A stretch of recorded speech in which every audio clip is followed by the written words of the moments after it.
എൻ്റെ മനസ്സിലേക്ക് കടന്നു വന്നൊരു ചിന്ത, കർത്താവിനെ ക്രൂശിച്ചതിന് ശേഷം യഹൂദന്മാരെ ഭയന്ന് ശിഷ്യന്മാർ വാതിലടച്ചിരിക്കുമ്പോൾ അതിൻ്റെ മധ്യേ നാം വായിക്കുന്നത് എങ്ങനെയാണ്, ആ ഭാഗം എടുക്കുന്നില്ല.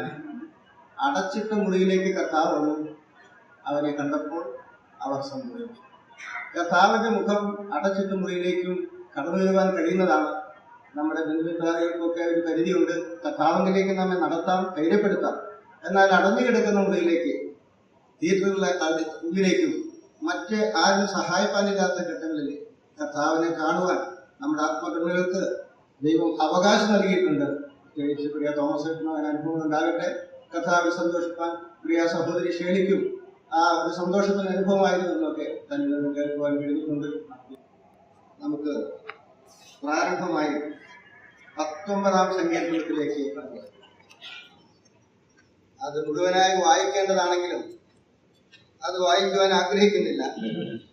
കാരണം അതിൽ നിന്ന് ചില ആശയങ്ങൾ പറഞ്ഞ് മറ്റൊരു ഭാഗത്തേക്ക് കടക്കുവാനാണ് ഞാൻ ആഗ്രഹിക്കുന്നത്. 19-ാം അധ്യായത്തിന്റെ ആദ്യത്തെ വാക്കുകൾ ഇങ്ങനെയാണല്ലോ: ആകാശം ദൈവത്തിന്റെ മഹത്വത്തെ വർണ്ണിക്കുന്നു, ആകാശവിധാനം അവന്റെ കൈവേലയെ പ്രസിദ്ധമാണ്. ആ വാക്ക് തന്നെ വായിച്ച് ധ്യാനിച്ചപ്പോൾ എൻ്റെ ഹൃദയം തന്നെ എന്തെന്നില്ലാത്ത സന്തോഷമുണ്ടായി. ആകാശം ദൈവത്തിന്റെ മഹത്വത്തെ വർണ്ണിക്കുന്നു, ആകാശവിധാനം അവന്റെ കൈവേലയെ പ്രസിദ്ധമാക്കും. ഈ ആകാശവിധാനം എന്ന് പറയുമ്പോൾ കാര്യമായിട്ടൊന്നും ഞാൻ ചിന്തിച്ചില്ല. എന്നാൽ വിശുദ്ധ തിരുവഴുത്തിൽ തന്നെ ആകാശവിധാനത്തെക്കുറിച്ച് ഉൽപ്പത്തി പുസ്തകം 1-ാം അധ്യായത്തിന്റെ 6-ാം വാക്യത്തിൽ ഇങ്ങനെ കാണുന്നു. അത് നമുക്ക് വായിക്കാം. ഉൽപ്പത്തി 1:6: ദൈവം വെള്ളങ്ങളുടെ മധ്യേ ഒരു വിധാനം ഉണ്ടാകട്ടെ, അത് വെള്ളത്തിനും തമ്മിൽ വേർപിരിവായിരിക്കട്ടെ എന്ന് കൽപ്പിച്ചു. വിധാനം സൃഷ്ടിച്ച സ്ഥലം നമുക്ക് കാണുമ്പോൾ ഒരു അത്ഭുതകരമായി തോന്നും. വെള്ളങ്ങളുടെ മധ്യേ ഒരു വിധാനം ഉണ്ടാകട്ടെ, അത് വെള്ളത്തിനും തമ്മിൽ വേർതിരിവായിരിക്കട്ടെ എന്ന് കൽപ്പിച്ചു. വിധാനം ഉണ്ടാക്കിയിട്ട് ദൈവം വിധാനത്തിന് കീഴുള്ള വെള്ളവും വിധാനത്തിന് മീതെയുള്ള വെള്ളവും തമ്മിൽ വേർതിരിച്ചു. അങ്ങനെ സംഭവിച്ചു. ദൈവം വിധാനത്തിന്റെ ആകാശം എന്ന് പേരിട്ടു. സന്ധ്യയായി ഉഷസ്സുമായി അങ്ങനെ ദിവസങ്ങൾ ഒന്നൊന്നായി മുന്നോട്ട് പോകും. ഇവിടെ സൂചിപ്പിക്കുവാൻ ആഗ്രഹിച്ചൊരു കാര്യം, ഈ ഭൂമിയിൽ ദൈവത്തിന്റെ കൈവേലയാണ് അത് കാണുവാൻ കഴിയുന്നത്. ആകാശം ദൈവത്തിന്റെ മഹത്വത്തെ വർണ്ണിക്കുന്നു. എന്നാൽ ആകാശവിധാനത്തിന്റെ ഒരു പ്രത്യേകത എന്നുള്ളത് ഈ സമീപ ദിവസങ്ങളിലാണ്, ഈ ശുശ്രൂഷകളുടെ ബന്ധത്തിലാണ് ആ ഭാഗത്ത് മനസ്സിലാക്കുവാൻ എനിക്ക് സാധിച്ചത്. പരസ്യവേലയ്ക്കൊക്കെ കടന്നു പോകുമ്പോൾ ആകാശം ദൈവത്തിന്റെ മഹത്വത്തെ വർണ്ണിക്കുന്നു, ആകാശവിധാനം എന്റെ കൈവേലയെ പ്രസിദ്ധമാക്കുന്നു തുടങ്ങിയ വാക്കുകളൊക്കെ ഉച്ചരിച്ചുകൊണ്ട് മേലോട്ട് നോക്കിയാൽ ഒരു ദൈവമുണ്ട് എന്ന് മനസ്സിലാക്കുവാൻ സാധിക്കുമെന്നൊക്കെ ഉറക്കെ പറയുന്നവരാണ് നാമൊക്കെ. ഞാൻ മാത്രമല്ല, ഞാനത് സാധാരണ ഉദ്ധരിക്കുന്ന ഭാഗമാണ്. എന്നാൽ ആകാശവിധാനത്തിന്റെ പ്രത്യേകത നാം വായിച്ചു. എന്താണ്? ദൈവം വിധാനത്തിന് കീഴുള്ള വെള്ളം വിധാനത്തിന് മീതെയുള്ള വെള്ളം തമ്മിൽ വേർതിരിച്ചു. ആകാശമണ്ഡലങ്ങളിൽ ധാരാളം വെള്ളമുണ്ടെന്നുള്ള കാര്യം സത്യമാണ്. അതിന്റെ കിളിവാതിലുകൾ തുറന്നാൽ ഭൂമിയിലേക്ക് മഴ പെയ്യും. നോഹയുടെ കാലത്ത് മഴ പെയ്തത് അങ്ങനെയാണ്. എന്നാൽ അടുത്ത കാലം വരെ ശാസ്ത്രം വിചാരിച്ചിരുന്നത് സമുദ്രത്തിന്റെ നീരാവി മേലോട്ട് ഉയർന്ന് അത് പർവ്വതങ്ങളും അതുപോലെ തന്നെ മരങ്ങളുള്ള സ്ഥാനത്ത് തടഞ്ഞു നിന്ന് മഴ പെയ്യിക്കുമെന്നാണ്. ആ ബാല്യകാലങ്ങളിലൊക്കെ ഞാനൊക്കെ പഠിച്ചിട്ടുണ്ട്. എന്നാൽ ഇന്ന് മരുഭൂമിയിലും മലകളും മരങ്ങളും ഇല്ലാത്ത സ്ഥലത്ത് മഴ പെയ്യുന്ന കാര്യം എത്രയോ സ്പഷ്ടമാണ്. ദൈവം സ്വർഗത്തിന്റെ കിളിവാതിലുകൾ തുറക്കുമ്പോൾ, അല്ലെങ്കിൽ ആകാശത്തിന്റെ കിളിവാതിലുകൾ തുറക്കുമ്പോൾ മഴ പെയ്യുന്നുള്ള സത്യം എത്രയോ വ്യക്തമായിരിക്കും. മാത്രമല്ല, ഭൂമിയിലുള്ള വെള്ളത്തെ ഒരു ഭാഗത്തേക്ക് നീക്കി അതിന് സമുദ്രം എന്ന് പേര്. അതുപോലെ ഒരു കരയുണ്ടാകാനായിട്ട് ഉണങ്ങിയ നിലം കാണുവാൻ സാധിച്ചു, അതിന് കരയെന്ന് പേര്. നോക്കുക, ദൈവത്തിന്റെ പ്രവൃത്തികൾ എത്ര മനോഹരമാണ്. അങ്ങനെയാണ് താഴോട്ട് വരുന്നത്. അടുത്ത വാക്കുകൾ ഇങ്ങനെയാണ്: പകലിന്റെ വാക്ക് പൊഴിക്കുന്നു, രാത്രിക്ക് അറിവ് കൊടുക്കുന്നു. ഭാഷണമില്ല, വാക്കുകളില്ല, ശബ്ദം കേൾപ്പാനുമില്ല. അതൊന്ന് ചിന്തിപ്പാനിടയായി. പകലിന്റെ വാക്ക് പൊഴിക്കുന്നു. അടുത്ത വാക്യത്തിൽ ഭാഷണമില്ല, ശബ്ദം കേൾപ്പാനുമില്ല. എങ്ങനെയാണ് വാക്ക് പൊഴിക്കുന്നത്? അതൊന്ന് പരിശോധിച്ചപ്പോൾ എനിക്ക് മനസ്സിലായത് ദൈവത്തിന്റെ കൈവേലയുടെ മഹത്വം മാത്രമാണ്. ഒരു പകൽ കഴിഞ്ഞാൽ അത് നിശബ്ദമായി മാറിപ്പോകുന്നു. അടുത്ത ഒരു പകലിനെ വാക്കുകൊടുത്ത് ആ പകല് പിറ്റേ ദിവസം രാത്രി കഴിഞ്ഞ് കടന്നു വരുന്നു. ഭാഷണമില്ല, വാക്കുകളില്ല, എന്നാൽ വാക്ക് കൊടുക്കുന്നു. നിശബ്ദമായി ദൈവം സൃഷ്ടിച്ച ആ സൃഷ്ടിജാലങ്ങൾ അഥവാ ആകാശഭൂമിയും രാവും പകലൊക്കെ നടക്കുന്ന മനോഹരമായ കാഴ്ച. എത്രയും മനോഹരമായിട്ടത് വായിച്ച് വിവരിക്കാൻ സമയം പോരാ.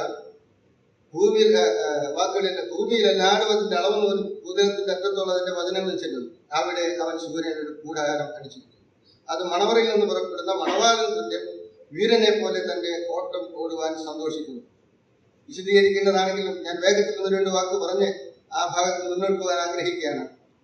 മനോഹരമായ ഒരു ചിത്രീകരണം, മനോഹരമായ ഒരു കാവ്യഭംഗിയുള്ളതും അപ്പോൾ തന്നെ ശാസ്ത്രീയമായി തെളിവായി ചിന്തിക്കാവുന്ന ഭാവനാസമ്പന്നനായിട്ടാണ് ദാവീദ് ഇത് എഴുതുന്നത്. ശാസ്ത്രത്തിന് നിരക്കാവുന്ന, ദൈവവചനത്തിന് നിരക്കാവുന്ന നിലയിൽ അടുത്ത കാലം വരെ ശാസ്ത്രത്തിന് മനസ്സിലാക്കാത്ത കാര്യങ്ങളൊക്കെയാണ് പറയുന്നത്. സൂര്യൻ ചലിക്കുന്നില്ല, നിശ്ചലമായി നിൽക്കുന്നു എന്നാണ് അടുത്ത കാലം വരെ മനുഷ്യൻ പഠിച്ചിരുന്നത്, മനസ്സിലാക്കി. എന്നാൽ വീരനെ പോലെ ഓട്ടം ഓടുന്നത് എത്രയോ ശരിയാണ്. സൂര്യൻ ചലിക്കുന്നു, അതുപോലെ തന്നെ ഗ്രഹങ്ങളൊക്കെയും അതിന്റെ ഭ്രമണപഥത്തിൽ കൂടെ സഞ്ചരിച്ച് വീരനെ പോലെ ഓട്ടം ഓടുകയാണ്. യഹൂദ കല്യാണങ്ങളിൽ മണവാളൻ കൂടാരത്തിൽ നിന്ന് വരുന്നത് പോലെ ആ ചിത്രീകരണത്തോടു കൂടെയാണ് സൂര്യന്റെ ഓട്ടത്തെ കുറിച്ച് പറയുന്നത്. അത് എത്രയോ മനോഹരമാണ്. ഞാൻ അതിന് ചുരുക്കാൻ ആഗ്രഹിക്കാൻ ആ ഭാഗത്ത് ഈ 19-ന്റെ 1 മുതൽ 6 വരെയുള്ള വാക്യങ്ങൾ ദൈവത്തിന്റെ മഹത്വത്തെ മാത്രമാണ് വർണ്ണിക്കുന്നത്. അവന്റെ കൈവേലയും വർണ്ണിക്കുകയാണ്. ഒരു മനുഷ്യൻ പ്രകൃതിയിലേക്ക് വന്നാൽ, ഉദാഹരണമായി ഇങ്ങനെ പറയാം, ഏതെങ്കിലും ഒരു ഭൂഗർഭത്തിൽ ഇരുന്ന് ചില സാഹിത്യങ്ങളോ ചില പുസ്തകങ്ങളോ വായിച്ചുകൊണ്ടിരിക്കുന്നു എന്ന് വിചാരിക്കുക, ഭൂമിയെ കണ്ടിട്ടില്ല എന്ന് വിചാരിക്കുക, വെണ്ണുമണ്ണ് മനസ്സിലാക്കിയിട്ടില്ലെന്ന് വിചാരിക്കുക, ചില ജോലികളൊക്കെ ചെയ്യുന്നുണ്ടായിരിക്കും. ആ മനുഷ്യനെ പെട്ടെന്ന് ഭൂതലത്തിലേക്ക് കൊണ്ടുവന്നാൽ എന്തായിരിക്കും പറയുക? ഇതിന്റെയൊക്കെ സൃഷ്ടി, ആകാശം, ദിനരാത്രങ്ങൾ, മഞ്ഞും മഴയും പെയ്യുന്ന, കൃത്യമായി സൂര്യൻ ഉദിക്കുന്നു, ആ സൂര്യന്റെ വെളിച്ചം മറവായിരിക്കുന്നു അല്ലെങ്കിൽ അസ്തമിക്കുന്നു നമ്മുടെ ഭാഷയിൽ. ഇത് സൃഷ്ടിച്ചത് ആരാണ്? ആ സൃഷ്ടിച്ചത് ഒരു വ്യക്തിത്വമാണെങ്കിൽ അവനെയാണ് ദൈവം എന്ന് പറയേണ്ടത് എന്നാണ് ഗ്രീക്ക് തത്വചിന്തകനായ അരിസ്റ്റോട്ടിൽ പറയുന്നത്. നോക്കുക, യുക്തി ചിന്തയ്ക്ക് വിധേയപ്പെട്ട സത്യങ്ങളാണ് നമ്മുടെ കരങ്ങളിലിരിക്കുന്ന വിശുദ്ധ വേദപുസ്തകം എന്ന് ഈ ഭാഗത്ത് നമുക്ക് മനസ്സിലാക്കാൻ കഴിയും. എന്നാൽ 7 മുതൽ താഴോട്ട് വരുന്ന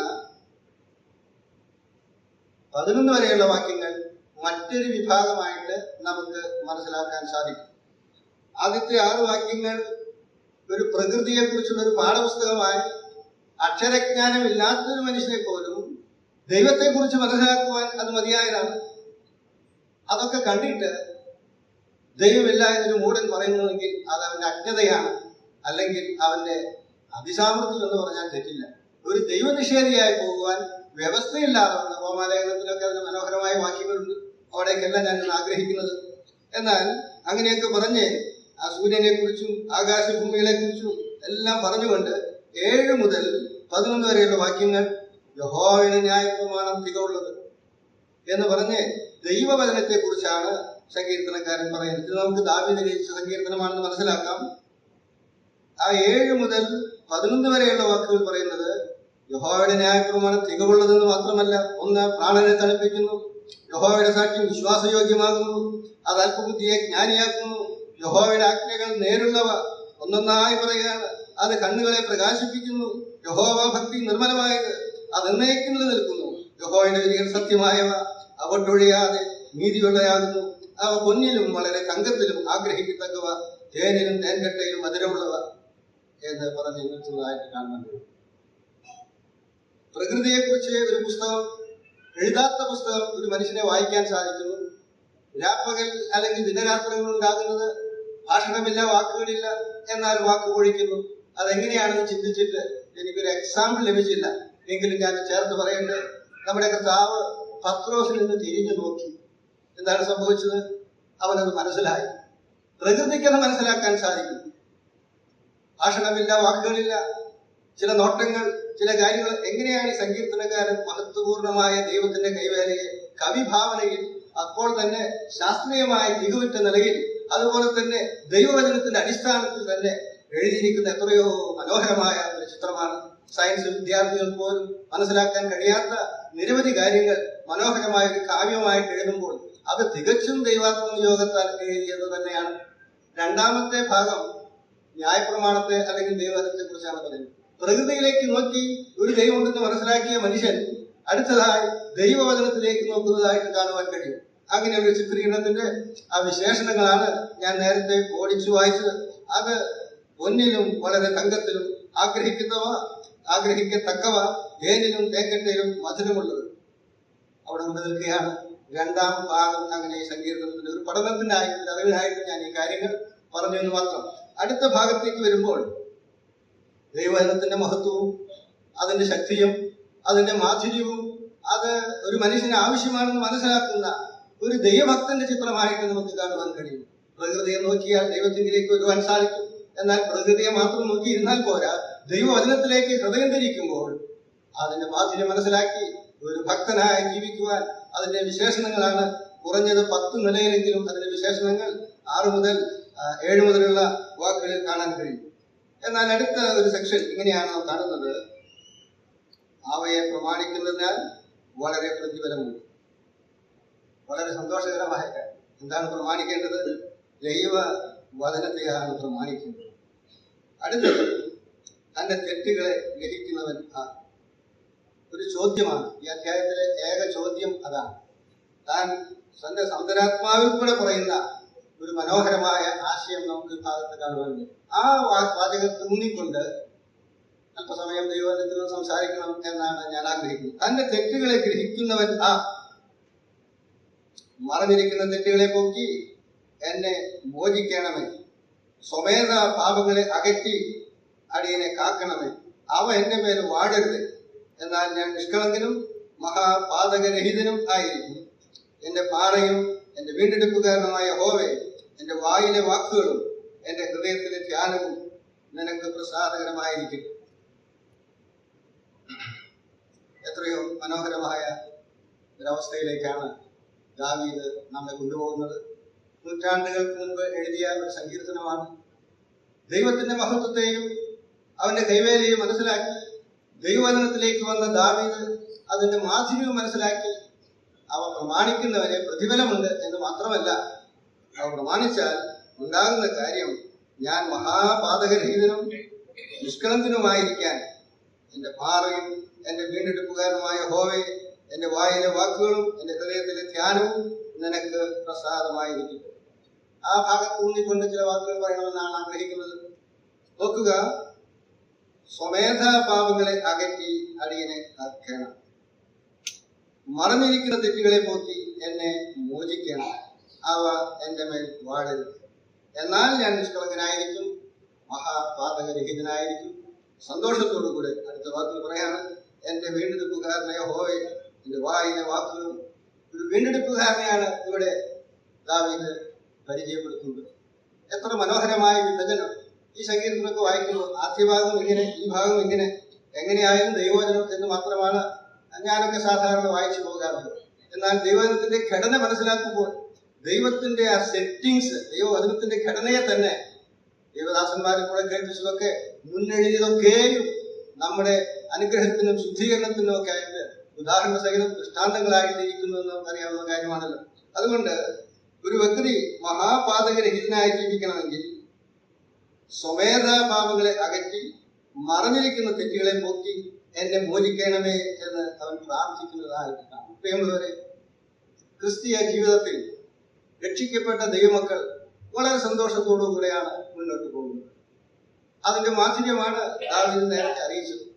എന്നാൽ ദാവീദ് തെറ്റിന്റെ ഗൗരവത്തെ മനസ്സിലാക്കിക്കൊണ്ട് എഴുതുന്ന വാക്കുകളാണ്. ഇത് എപ്പോൾ എഴുതിയെന്ന് എനിക്ക് അറിഞ്ഞുകൂടാ. ആ നിലയിലൊന്നും പരിശോധിക്കാൻ എനിക്ക് സമയം ലഭിച്ചില്ല. എപ്പോൾ എഴുതിയതായാലും തന്റെ തെറ്റുകളെ ഗ്രഹിക്കുന്നവനാ മറഞ്ഞിരിക്കുന്ന തെറ്റുകളെ പോക്കി എന്നെ മോചിക്കണമേ, സ്വമേധ പാപങ്ങളെ അകറ്റി അടിയനെ കാക്കണമേ, അവ എന്റെ മേൽ വാഴരുത്. പ്രിയമുള്ളവരെ, പാപം വാഴുന്ന ഭൂമുഖത്താണ് നാം ആയിരിക്കുന്നത്. പാപ സ്വഭാവത്തിന്റെ അടിമകളായിരുന്നു നാം.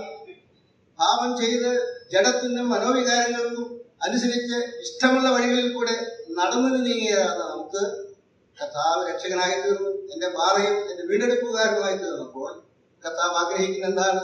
തെറ്റുകളില്ലാതെ ഒരു ദൈവഭക്തനായി നേരത്തെ വേണ്ടതുപോലെ ആ ദൈവത്തിന്റെ വചനം എത്ര മനോഹരം! അത് ആ നേരുള്ളത് ഹൃദയത്തെ സന്തോഷിപ്പിക്കുന്നു. അങ്ങനെ അവന്റെ കൽപ്പനകളൊക്കെ പ്രമാണിച്ച് അവന്റെ വിധിപ്രകാരം ദൈവത്തിന്റെ സ്റ്റാൻഡേർഡിനനുസരിച്ച് ജീവിക്കുവാനാണ് പലപ്പോഴും നമ്മോട് ദൈവവചനം ഉപദേശിക്കുന്നു. ധാരാളം ഉപദേശങ്ങളിൽ പ്രധാനമായി കിടക്കുന്നതും അതാണ്.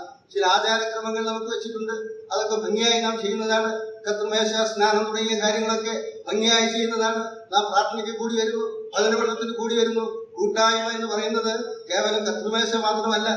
കൂട്ടായ്മ എന്നത് പരസ്പരം കൂട്ടായ്മ, സുവിശേഷ ഘോഷത്തിലുള്ള കൂട്ടായ്മ, സഹോദരനും തമ്മിൽ, അല്ലെങ്കിൽ കുടുംബങ്ങളായിട്ടുള്ള വ്യക്തികളായിട്ട് സഹോദരി സഹോദരന്മാരൊക്കെയുള്ള ക്രിസ്തീയ സ്നേഹത്തിന്റെ കൂട്ടായ്മയാണ് അവിടെ ഏറ്റവും വലുതായിട്ടിരിക്കുന്നത്. ആ കൂട്ടായ്മ ബന്ധം വളരെ കുറവാണ് ഇക്കാലങ്ങളിൽ എന്നുള്ളതിന് യാതൊരു സംശയമില്ല. ഞാൻ ഉൾപ്പെടെയാണ് ഈ കാര്യങ്ങളൊക്കെ ചിന്തിക്കുന്നതും പഠിക്കുന്നതും പറയുന്നതും. പ്രിയമുള്ളവരെ, ദൈവവചനമനുസരിച്ച് ജീവിക്കുവാൻ നമുക്ക് സാധിക്കണമെങ്കിൽ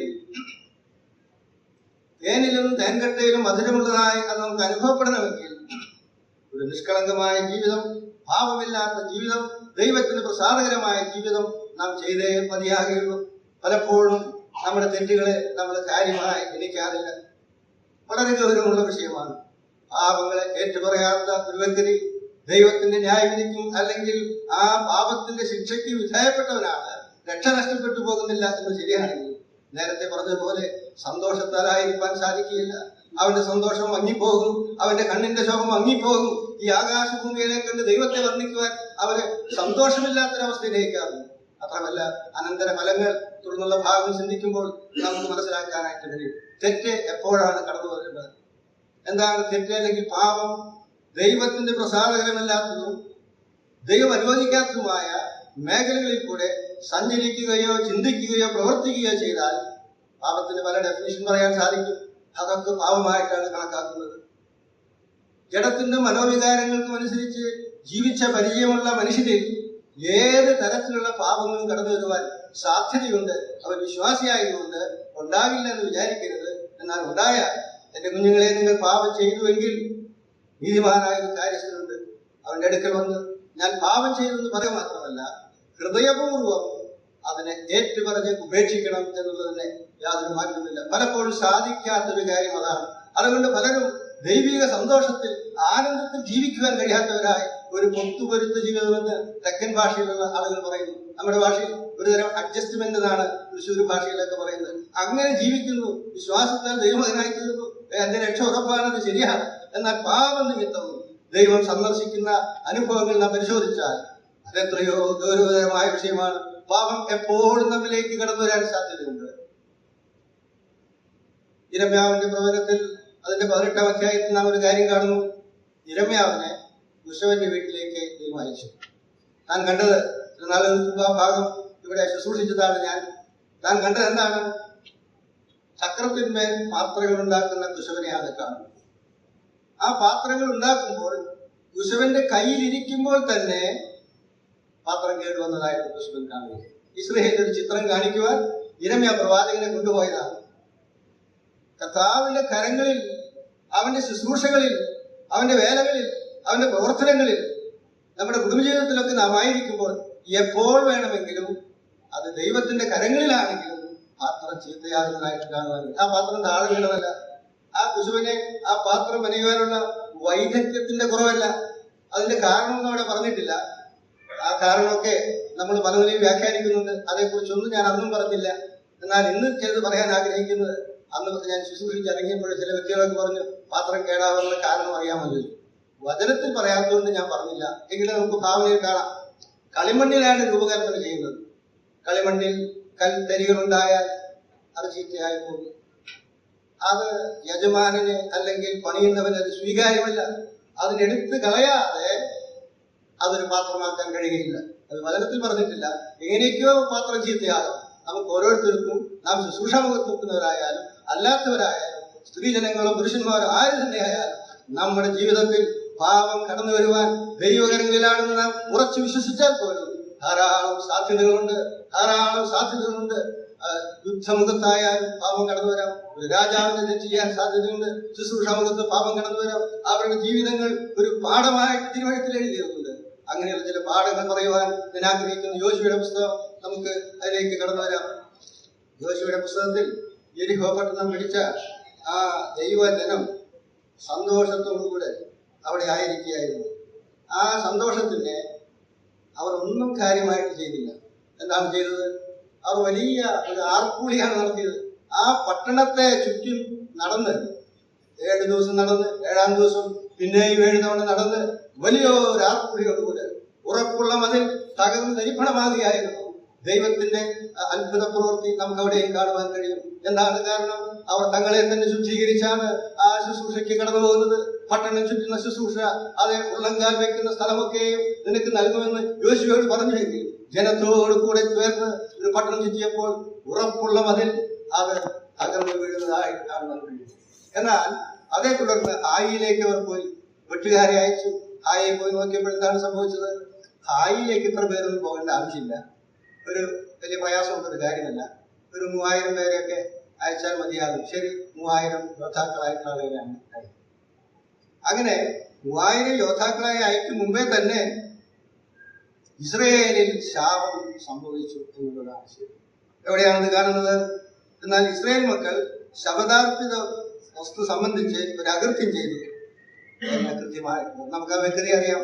ആ വ്യക്തിയെ ഇവിടെ പരിചയപ്പെടുത്തുന്നത് 7-ാം അധ്യായത്തിൽ എങ്ങനെയാണ്? എൻ്റെ ആദ്യത്തെ വാക്യത്തിൽ, യഹൂദ ഗോത്രത്തിൽ സേരഹിന്റെ മകനായ സബ്ദിയുടെ മകനായ കർമ്മിയുടെ മകൻ, എത്രയോ തലമുറകളും ആ ഗോത്രവും കൃത്യമായിട്ട് ദൈവം കാണുകയാണ്. സബ്ദിയുടെ മകനായ കർമ്മിയുടെ മകൻ ആഖാൻ ശബദാർപ്പിത വസ്തുക്കൾ എടുത്ത് യഹോവയുടെ കോപം ഇസ്രായേൽ മക്കളുടെ നേരെ ജ്വലിച്ചു. യഹോവ യഹോവയിൽ നിന്ന് അടുത്ത് നമുക്ക് ഇങ്ങനെ വായിക്കാം. 10-ാം വാക്യത്തിലേക്ക് വരുമ്പോൾ, ഹായി പട്ടണം തകർന്നതിന്റെ ഹായി പട്ടണം പിടിക്കാൻ സാധിക്കാതെ അവർ പരാജയപ്പെടുകയാണ്. 7-ന്റെ 10, 11 മുതൽ ഒരു 15 വരെയൊക്കെ നാം ഒന്ന് ഓടിച്ച് വായിച്ചാൽ നമുക്ക് കാണാവുന്ന കാര്യം, ഹായി പട്ടണം പിടിക്കാൻ സാധിച്ചില്ല. പല പടയാളികളും പട്ടുപോയതായിട്ട് കാണാം. എത്രയോ സങ്കടകരമായ ഒരു കാര്യമാണ്. നേരത്തെ പറഞ്ഞതുപോലെ യെരിഹോ പട്ടണം ശബദാർപ്പിതമാണ്. എന്നാൽ അവിടെ നിന്ന് ദൈവം കൽപ്പിച്ച വ്യവസ്ഥ അനുസരിക്കാതെ ഒരു മനുഷ്യൻ പാപം ചെയ്തു. എന്നാൽ 7-ാം അധ്യായത്തിന്റെ ആരംഭത്തിൽ എങ്ങനെയാണ് പറയുന്നത്? ഇസ്രായേൽ മക്കൾ ശബദാർപ്പിത വസ്തു സംബന്ധിച്ച് ഒരാകൃത്യം ചെയ്തു. ഇസ്രായേൽ മക്കളാണോ ചെയ്തത്? ഒരേ ഒരു വ്യക്തിയുടെ പേര് പറയുന്നുണ്ട്. അവന്റെ അപ്പാപ്പന്റെ ഗോത്രത്തിന്റെ ഒക്കെ പേര് കൃത്യമായിട്ട് പറയുന്നുണ്ട്. ആഖാൻ പാപം ചെയ്തു എന്നല്ല ദൈവം പറയുന്നു. ഇസ്രായേൽ മക്കൾ പാപം ശബദാർപ്പിത വസ്തു സംബന്ധിച്ച് അകൃത്യം ചെയ്തുകൊണ്ട് ഇസ്രായേലിൽ പരാജയം എന്നാണ് കാണുന്നത്. എന്താണ് അതിന്റെ അർത്ഥം? ദൈവജനം പരാജയപ്പെടുവാനുള്ള കാരണം ദൈവജനത്തിൽ അകൃത്യം നിറഞ്ഞു നിൽക്കുന്നു എങ്കിൽ അതൊരു വ്യക്തിയായാലും ഏത് നിലയിലുള്ള വ്യക്തിയായാലും പാപം ചെയ്താൽ അടുത്ത മുന്നേറ്റം പരാജയം തന്നെ. ജനം ഒന്നടങ്കം പരാജയപ്പെടുന്ന ഒരവസ്ഥ, ചിലർ പട്ടുപോകുന്ന അല്ലെങ്കിൽ മരിച്ചു പോകുന്ന അവസ്ഥ, പിന്മാറി ഓടിപ്പോരുന്ന അവസ്ഥ. എന്നാൽ ആ കാരണം യോശുവ പരിശോധിക്കുന്നതായിട്ട് നമുക്ക് കാണുവാനായിട്ട് വരും. യോശുവ ദൈവസന്നിധിയിൽ വീണ് കിടക്കുകയായിരുന്നു. എന്താണ് സംഭവിച്ചത്? ദൈവമേ, ഞങ്ങൾക്ക് ഇങ്ങനെ സംഭവിച്ചല്ലോ. അങ്ങനെ ദൈവസന്നിധിയിൽ വീണ് കിടക്കുകയാണ്. വീണ് കിടക്കുമ്പോൾ യഹോവയോട് പറയാണ്, നീ എഴുന്നേറ്റ് കുലമായി ഗോത്രമായി പിടിച്ച് ആ പാപം ചെയ്ത വ്യക്തിയെ കണ്ടുപിടിക്കണം. ശാപം നിങ്ങളുടെ ഇടയിൽ നിന്ന് നീക്കാതിരുന്നാൽ ഞാൻ നിങ്ങളോട് കൂടെ ഇരിക്കുകയില്ല.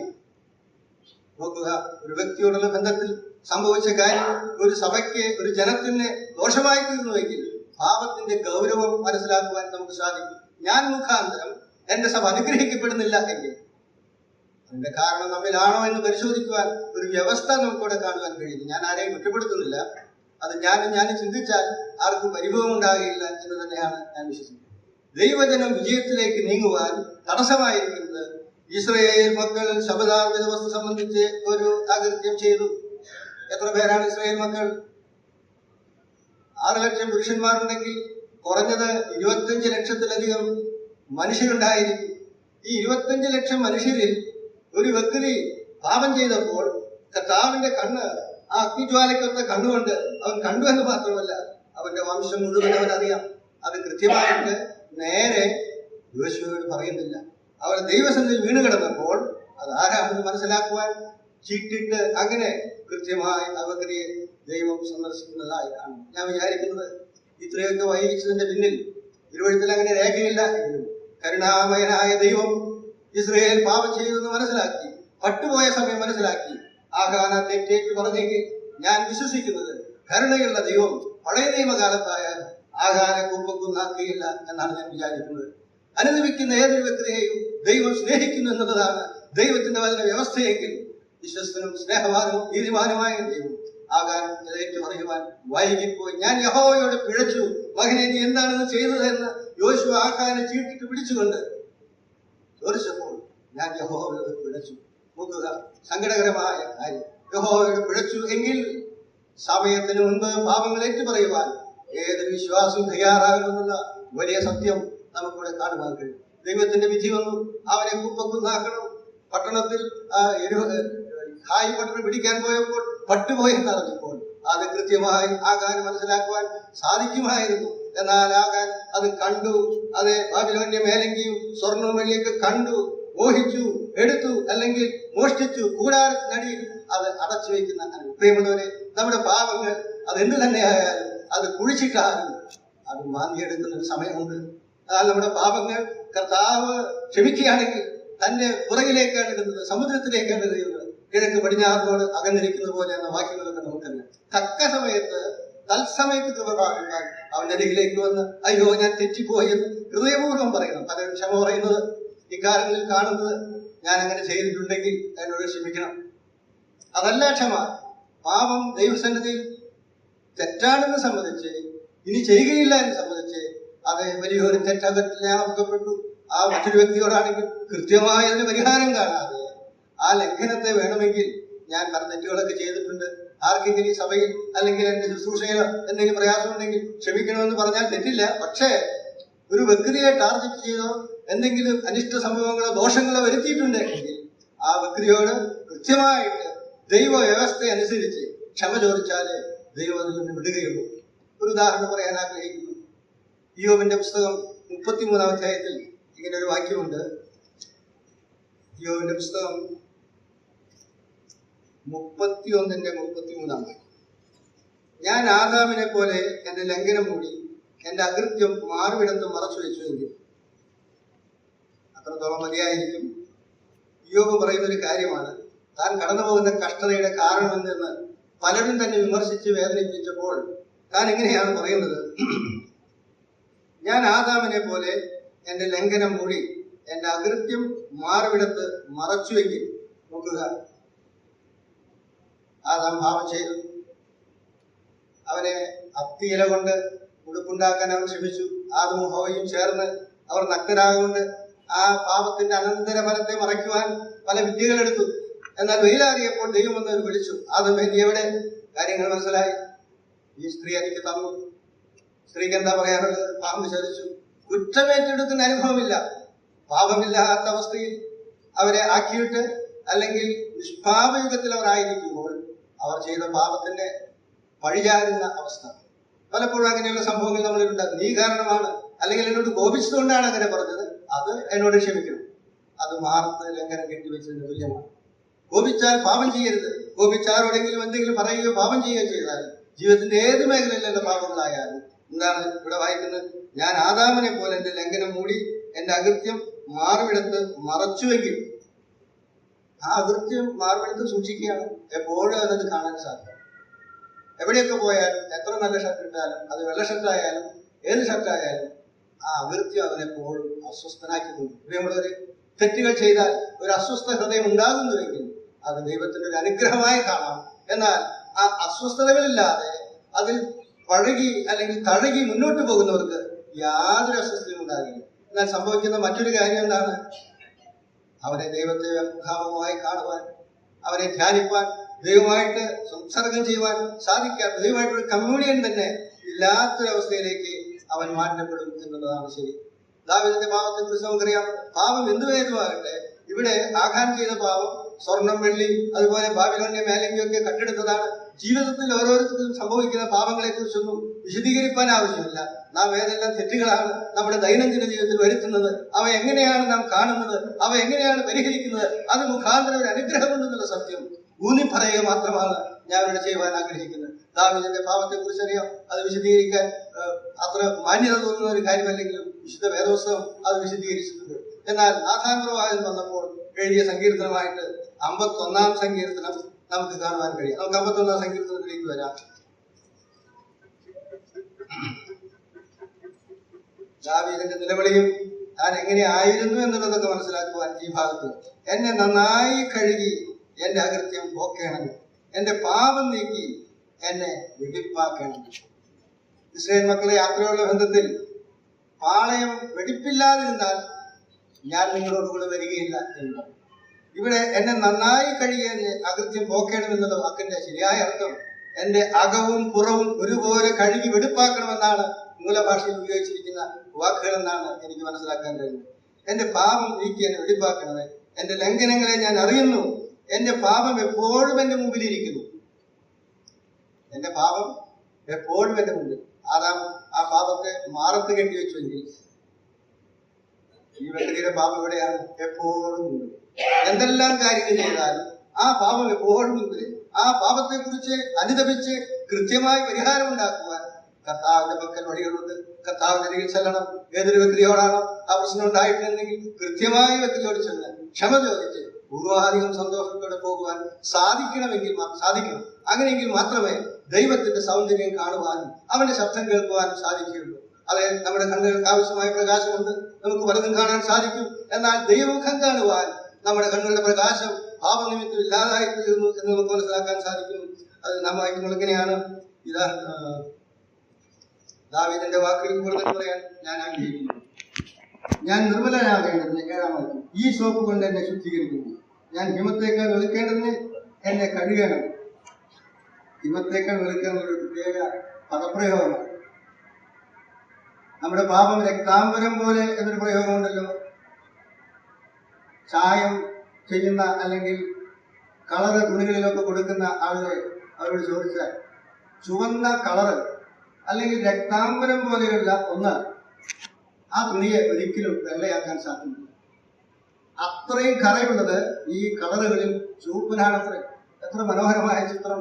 രക്താംബരം പോലെയുള്ള നമ്മുടെ പാപങ്ങളെ അത് ഹിമസമമാക്കി തീർക്കുമെന്നൊക്കെ നാം കാണുന്നതാണ്.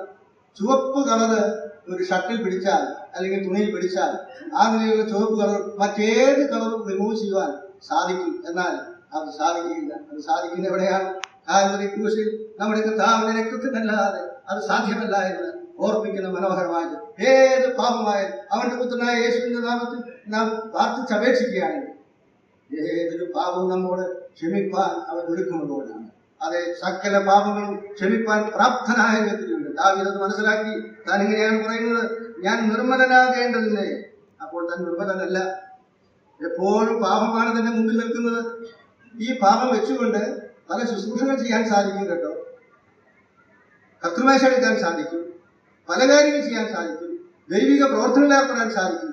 ദൈവകരങ്ങളിൽ തന്നെയാണ് അവൻ. പക്ഷേ അത് ശിക്ഷയായി. ദൈവകരങ്ങളിലാണെങ്കിലും പാപം എപ്പോൾ വേണമെങ്കിലും കൈവരം ആകാൻ ചെയ്ത പാപം വിജയാഹ്ലാദത്താൽ അവർ സന്തോഷിച്ച് ഉറപ്പുള്ള പട്ടണം വീണു എന്നുള്ളത് സ്തോത്രങ്ങൾ അർപ്പിക്കുന്നതിനെ പറ്റിയാണ് ആകാരം എന്ന് ചെയ്തു കാണും. ആ സമയത്താണ് ഇതൊക്കെ എടുത്ത് കൂടാരത്തിന്റെ ഉള്ളിൽ ഒരു പ്രത്യേക സ്ഥാനത്ത് 25ഓളം ലക്ഷം ജനങ്ങളുള്ള ആ വ്യക്തികൾ ഉറ്റുനോക്കിക്കൊണ്ടിരുന്ന ദൈവം അതുവരെ ദൈവരോടൊപ്പമായിരുന്നു. ആ ദൈവം മനസ്സിലാക്കി, ഇതാ ഇവരോടുകൂടെ സഞ്ചരിപ്പാൻ ഞാനില്ല എന്ന് പറഞ്ഞ് ആ പാപത്തിന്റെ പരിഹാരം കാണുവാൻ ദൈവം കൃത്യമായ മാർഗം ചെയ്തു. യോശുവ കവിണ്ണു വീഴുകയായിരുന്നു. പാപം ചെയ്ത വ്യക്തി കവിണ്ണു വീണേ മതിയായിരുന്നു. സഭയായിട്ട് നാം കവിണ്ണു വീഴും. എന്തുകൊണ്ട് ദൈവജനത്തിന്റെ മധ്യേ ആഗ്രഹിക്കുന്ന അനുഗ്രഹങ്ങളില്ല എന്നുള്ളത്. യോശുവ കവിണ്ണു വീണതുപോലെ ഉത്തരവാദപ്പെട്ടവർ അല്ലെങ്കിൽ ആത്മീയ കാഴ്ചപ്പാടുള്ളവർ ദൈവസന്നിധിയിൽ കവിണ്ണു വീണെങ്കിൽ മാത്രമേ നമ്മുടെ സഭയ്ക്ക് നിലനിൽപ്പുണ്ടാകുള്ളൂ. ഇസ്രായേൽ ചെയ്ത മഹാപാതകം ഒരിക്കലും ഇങ്ങനെയാണല്ലോ. പണ്ടൊരിക്കൽ ആ ഉദാഹരണങ്ങൾ പറഞ്ഞാൽ സമയം വൈകിപ്പോകും, അതുകൊണ്ട് ഞാൻ ചുരുക്കട്ടെ.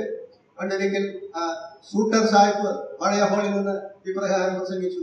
ആ കാലത്ത് ഞാനൊന്നുമില്ല, ചിലരെങ്കിലും ഒരുപക്ഷെ ഉണ്ടായിക്കാണും, 2-3 പേരുണ്ടായിക്കാണെന്നാണ് ഞാൻ വിചാരിക്കുന്ന സ്ഥലം ശ്രമിക്കും. ആ കാര്യത്തെ കുറിച്ച് റേച്ചൽ ടീച്ചർ എന്നോട് പറഞ്ഞത്, ഇവിടെ വലിയ അടിയൻ കോലാഹലം നടക്കുമ്പോൾ സൂട്ടർ സാഹിബ് നീണ്ട് വളഞ്ഞ ഒരു ശരീരപ്രകൃതിയാണ്, ഒരു സ്കെൽട്ടനാണ്. അദ്ദേഹം യെരുശലേമിൽ ചെയ്ത വീര്യപ്രവൃത്തി സോരിലും സീതോനിലും ചെയ്തതുപോലെ ആ വാക്കിന് പകരം താൻ ഉച്ചരിച്ചത്, അല്ലയോ നെല്ലിക്കുന്നേ നിന്നിൽ ചെയ്ത വീര്യപ്രവൃത്തികൾ മറ്റിടങ്ങളിലായിരുന്നു എങ്കിൽ എന്ന് പറഞ്ഞ് താൻ പ്രസംഗിക്കുമ്പോൾ തന്റെ 2 കണ്ണുകളിൽ നിന്നും കണ്ണുനീർ വന്ന് താഴെ വിടുന്നത് ആ സഹോദരി ടീച്ചർ കണ്ടതായിട്ട് എന്നോട് പറഞ്ഞിട്ടുണ്ട്. പ്രിയമുള്ളവരെ, ദൈവജനത്തിന്റെ മധ്യ ശാപമുണ്ടെങ്കിൽ നാം അനുഗ്രഹിക്കപ്പെടുകയില്ല. അതിന് പരിഹാരം ഉണ്ടാക്കണം. ദൈവത്തിന്റെ പക്കൽ പരിഹാരമുണ്ട്. ഞങ്ങൾ അനുഗ്രഹിക്കുന്നതിന്, ഞങ്ങൾക്ക് വർധനമില്ലാത്തതിന്റെ, അല്ലെങ്കിൽ ആത്മാക്കൾ ഞങ്ങളുടെ സഭയിലേക്ക് വരാത്തതിന്റെ, ഞങ്ങളുടെ ശുശ്രൂഷകന്മാർക്ക് ശുശ്രൂഷ ചെയ്യുവാൻ വേണ്ടത്ര കൃപയില്ലാത്തതിന്റെ കാരണം എന്തെന്നറിയുവാൻ ഗൗരവത്തോടുകൂടി ദൈവസന്നിധിയിൽ വീണാൽ അതിന് പരിഹാരമുണ്ട്. ഇത് ദാവീദ് അങ്ങനെ ഞാൻ നിർമ്മലനാകേണ്ടതുണ്ട് എന്നാണ് പറയുന്നത്. നിർമ്മലനാകേണ്ടത് സന്തോഷവും ആനന്ദം വ്യക്തമാക്കി. ആനന്ദം എന്നെ കേൾക്കുമാറാക്കേണ്ടത്. ചെവിയുണ്ടെങ്കിലും അത് കേൾക്കാൻ കഴിയാത്ത അവസ്ഥ. സന്തോഷമൊക്കെ ഉണ്ടെങ്കിലും ഹൃദയത്തിലെപ്പോഴും ആ പാപത്തെ കുറിച്ചുള്ള ചിന്ത. എന്റെ മുന്നിലിരിക്കുന്ന എന്താണ്? എന്റെ പാപമാണ്. നാഥാനുഭവം എന്ന് പറഞ്ഞപ്പോൾ അതിനെ പരിഹരിക്കാൻ തക്ക നിലയിൽ അവൻ ഒരുങ്ങുന്നതായിട്ട് കാണുന്നു. അതുപോലെ മറ്റൊന്ന്, സന്തോഷമാനന്ദം എന്നെ കേൾക്കുമാറാക്കണമേ. 9-ാം വാക്യം, എന്റെ പാപങ്ങളെ കാണാതെ വണ്ണം നിന്റെ മുഖം മറയ്ക്കണമേ, എന്റെ അകത്യങ്ങളൊക്കെ മായ്ച്ചു കളയണമേ. അതുപോലെ അസ്ഥികൾ ഉല്ലസിക്കട്ടെ എന്നാണ്. എഴുന്നേറ്റ് നിൽക്കാൻ കഴിയാതെ വണ്ണം എന്റെ അസ്ഥികൾ ഒഴിഞ്ഞതായിട്ട് എനിക്കറിവില്ല. എന്നാൽ അതിന്റെ അർത്ഥം എങ്ങനെയാണ് ഞാൻ മനസ്സിലാക്കുന്നത്? എഴുന്നേറ്റ് നിന്ന് ദൈവത്തെ സ്തുതിപ്പാൻ കഴിയാതെ വണ്ണം, ദൈവമുഖം കാണുവാൻ കഴിയാതെ വണ്ണം, ദൈവമുഖത്തേക്ക് നോക്കുമ്പോൾ എന്റെ പാപമാണ് തടസ്സമായിരിക്കുന്നത്, കാണാൻ കഴിയാതെ താനായിരിക്കുന്നു. നോക്കുക, അങ്ങനെയുള്ള ഹീനമായ പാപങ്ങൾ ജീവിതത്തിൽ ഏതുതരം പാപങ്ങൾ ചെയ്തായാലും അവന്റെ സശക്തനായിത്തീരും. ശുശ്രൂഷകൾ ചെയ്യുവാൻ സാധിക്കുമെങ്കിൽ അതിന് ഫലം കാണുവാൻ കഴിയുകയില്ല. പ്രിയമുള്ളവരെ, നമ്മുടെ ജീവിതത്തിൽ നമുക്കൊന്നായി പരിശോധിക്കാം. ഞാൻ എന്നെ ഉൾപ്പെടുത്തിക്കൊണ്ടാണെന്ന് ഞാൻ പറഞ്ഞല്ലോ. ഞാൻ നിർമ്മലനാകേണ്ടതിന്റെ നീ ഒടിച്ച അസ്ഥികൾ സന്തോഷമാണെന്ന് കേൾക്കുമാറാകെ. 8-ാം വാക്യത്തിൽ നീ ഒടിച്ച അസ്ഥികൾ ഉല്ലസിക്കട്ടെ. എത്രയും നല്ലൊരു ഹൃദയാവസ്ഥ. സ്വമേധ പാപങ്ങൾ വന്നുകൂടും നമ്മുടെ ജീവിതത്തിൽ. എന്നാൽ മുറുകെ പറ്റുന്ന പാപങ്ങളുണ്ട്. അത് നമ്മുടെ രഹസ്യ മേഖലയിൽ മാത്രമാണ് ആ പാപങ്ങൾ സഞ്ചരിക്കുന്നത്. ഇന്ന് നെറ്റ് സുലഭമായും മൊബൈൽ സൗകര്യപ്രദമായി ലഭിക്കുന്നതുകൊണ്ട് ധാരാളം പാപത്തിന്റെ വഴികൾ കഴിഞ്ഞ നാളുകളേക്കാളധികമുണ്ട്. എല്ലാ കാലത്തും പാപത്തിന്റെ സ്വാധീനതയുണ്ട്, അതിനുള്ള മാർഗങ്ങളുണ്ട്. എന്നാൽ അടച്ചിട്ട മുറിയിൽ നമ്മുടെ പ്രൈവറ്റായിട്ട് രംഗങ്ങളിൽ നാം കാണുകയും കേൾക്കുകയും ചെയ്യുന്ന കാര്യങ്ങൾ ദൈവത്തിന് പ്രസാദകമല്ലാത്തവരെന്നുണ്ടെങ്കിൽ കൃത്യമായി അത് മാത്രമേറ്റ് പറഞ്ഞാൽ പോരാ. ആ ദൂഷ്യ സ്വഭാവത്തിൽ നിന്ന് എന്നെ വിടുവിക്കണമേ, ഞാൻ നിർമ്മലനാകേണ്ടതിന്. ഈ സോപ്പ് രക്തത്തെയും യാഗത്തെയും ചിന്തിപ്പിക്കുന്നതാണല്ലോ. ഗുരുപ്രാവനർത്ഥം ഈ സോപ്പ് മുഖ്യമൊക്കെ കൊടുക്കുന്ന രംഗങ്ങൾ നമുക്കറിയാം. ഒരു യാഗാർപ്പണമാണ് അവിടെ കാണുന്നത്. നീ യാഗങ്ങൾ ആഗ്രഹിക്കുന്നുവെങ്കിൽ ഇങ്ങനെയാണ് പറയുന്നത്, അങ്ങനെ യാഗം നീക്ഷിക്കുന്നില്ല, അല്ലെങ്കിൽ ഞാൻ അർപ്പിക്കുമായിരുന്നു. ഹോമയാഗത്തിന് പ്രസാദമില്ല. ദൈവത്തിന്റെ ഹനനയാഗങ്ങൾ തകർന്നിരിക്കുന്ന മനസ്സ്, തകർന്നു മുഴുക്കിയിരിക്കുന്ന ഹൃദയം. ദൈവസന്നിധിയിൽ തകരാതെ പാപം കെട്ടിവെക്കുവാനും മുറുകെ പറ്റുന്ന പാപങ്ങളുമായി നമുക്ക് മുന്നോട്ട് പോകുവാനും സാധിക്കും. എന്നാൽ ദൈവപ്രസാദം ലഭിക്കുവാനും അനുഗ്രഹം ലഭിക്കാനും സാധ്യമല്ല എന്ന് മാത്രമല്ല, ചില പാപങ്ങൾ പരസ്യമായി തീർന്നു, ലജ്ജാകരമായി തീർന്നു, വളരെ വേദനയും സങ്കടവും സഹിക്കുന്ന അവസ്ഥയിലേക്ക് മാറിപ്പോകുമ്പോൾ അനുദപിച്ചേറ്റ് പറയുന്നുവെങ്കിൽ, ഇന്ന് എന്റെ ശബ്ദം കേൾക്കുന്ന ആരെങ്കിലും തങ്ങളുടെ രഹസ്യഭാവങ്ങളിൽ കഴിയുന്നുവെങ്കിൽ, പരസ്യസ്ഥാനങ്ങളിൽ അല്ലായിരിക്കാം രഹസ്യഭാവങ്ങളിൽ കഴിയുന്നുവെങ്കിൽ, സ്വമേധാഭാവങ്ങളെ ഏറ്റുപറയാതിരിക്കുന്നുവെങ്കിൽ, വിശ്വാസ ജീവിതം ഒരു ഓട്ടത്തോടാണല്ലോ മോഹിച്ചിരിക്കുന്നത്. പൗലോസ് നല്ല ഓർപ്പെടുന്നു ഓട്ടത്തിലെത്തും. എബ്രായ ലേഖനത്തിൽ വിശ്വാസ ജീവിതം ഓട്ടത്തോട് മോഹിച്ചുവെങ്കിൽ സകല ഭാരവും പാപവും മുറുകെ പറ്റുന്ന പാപങ്ങളൊക്കെ വിട്ടുകൊണ്ട് ക്രിസ്തീയ ജീവിതത്തിൽ ലക്ഷ്യം കൈവരിക്കുവാൻ, ദൈവത്തിന് പ്രസാദമുള്ളവരായിരിക്കാൻ, ദൈവശിക്ഷയിൽ നിന്ന് വ്യതിചരിച്ച് സ്വർഗീയ സന്തോഷം ആനന്ദം ഹൃദയത്തിൽ അവന്റെ മന്ദിരത്തിൽ അവനെ ധ്യാനിപ്പാനും, അവന്റെ മുഖം കാണുവാനും, അവന്റെ ശബ്ദം കേൾക്കുവാനും, അവനിൽ നിന്ന് പ്രാപിക്കുവാനും അനുഗ്രഹമായി തീരുവാനും ഈ വാചനങ്ങൾ മുഖാന്തരം ഇടയാകട്ടെ എന്ന് ഞാൻ ആശംസിക്കുകയും പ്രാർത്ഥിക്കുകയും ചെയ്തു. ഞാൻ എൻ്റെ വാക്കുകൾ ചുരുക്കുന്നു. ഒരു കാര്യം പഠിച്ചേർത്ത് പറയാൻ ആഗ്രഹിക്കുന്നു. അടുത്ത ഈ ആഴ്ചയിൽ തന്നെ ഞാനും എൻ്റെ ഭാര്യയും രാജസ്ഥാനിലുള്ള എൻ്റെ സഹോദരികൾക്ക് പോകുകയാണ്. ഇത് 2 ആഴ്ചകളോട് ഉണ്ടാകുകയില്ല. 15-ാം തീയതിയോടുകൂടി മടങ്ങി വരികയുള്ളൂ. നിങ്ങൾ ആ പ്രാർത്ഥനയിൽ തന്നെ ഞങ്ങളെ വഹിക്കണം എന്ന് അദ്ദേഹം ഓർക്കുന്നു. അപ്പം വൈകിപ്പോയി. കർത്താവിന്റെ നാമത്തിൽ ക്ഷമിക്കണം. കർത്താവിന്റെ നാമം മഹത്വപ്പെടുന്നതാണ്.